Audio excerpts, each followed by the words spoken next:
Saudara, kullu nafsin dha'iqatul maut.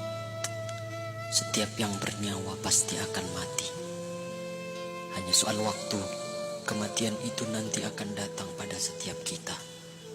Bayangkan dahsyatnya sakaratul maut. Rambut kita ditarik, kuku-kuku kita ditarik, sakit rasanya. Bayangkan nyawa yang dicabut, terbujur kaku. Dan bayangkan yang terbujur kaku itu adalah diri kita. Rasul menjelaskan ketika itu kita masih bisa melihat. Kita masih bisa melihat siapa yang menangisi kita.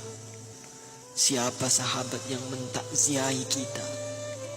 Tapi kita tidak bisa berbuat apa-apa. Kita tidak bisa bicara, tidak bisa bergerak. Lalu kita dimandikan. Bayangkan itulah diri kita yang sedang dimandikan. Air mengguyur tubuh kita yang selama ini kita bisa mandi sendiri, tapi sekarang harus dimandikan. Dan kita menyaksikan siapa yang memandikan jasad kita.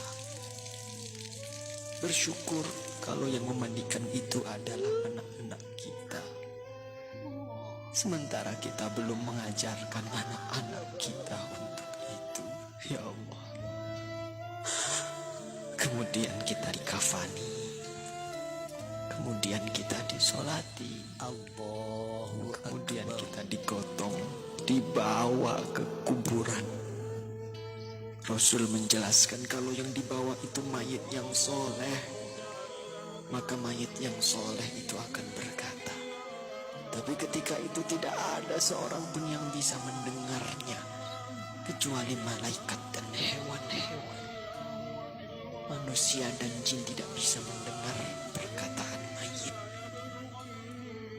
Rasul memberitahu kepada kita, mayit yang soleh itu akan berkata, Asri'ni ila baiti, ya Allah, percepat aku ya Allah, percepat aku ke rumahku ya Allah.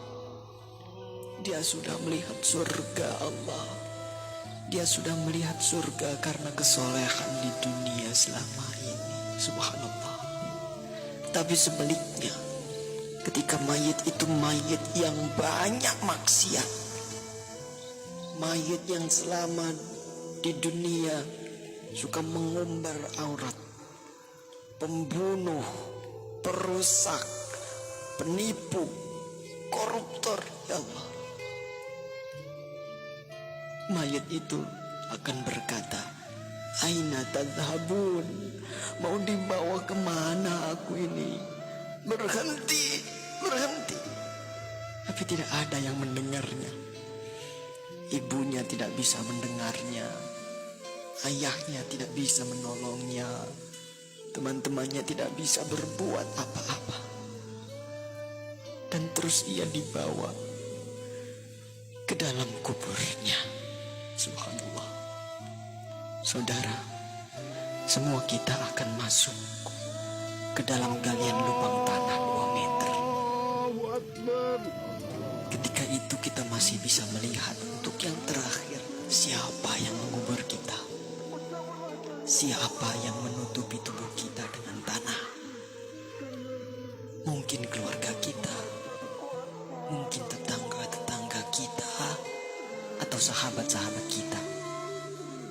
Tapi begitu selesai kita dikubur,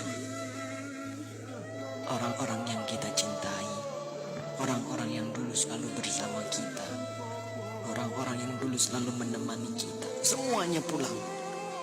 Semuanya pulang meninggalkan kita sendirian di kubur. Maka kita merasakan kesedihan, takut, gelisah. Tapi kita tidak bisa pulang mengikuti mereka. Kita hanya bisa mendengar langkah kaki mereka saat semua orang pulang meninggalkan kita sendirian di kubur. Astagfirullah. Di dalam kubur, darah, daging, tulang, belulang hancur. Sempit, gelap, rumah ular, rumah tanpa alas, rumah kesendirian. tempat kita akan ditanyai perbuatan kita selama hidup di dunia. Itulah kubur. Saat itu tidak ada yang bisa menolong kita. Tidak ada kekuasaan lagi. Tidak ada harta yang melimpah lagi. Tidak ada keluarga yang kita sayangi lagi. Tidak ada pengawal yang setia lagi. Allah.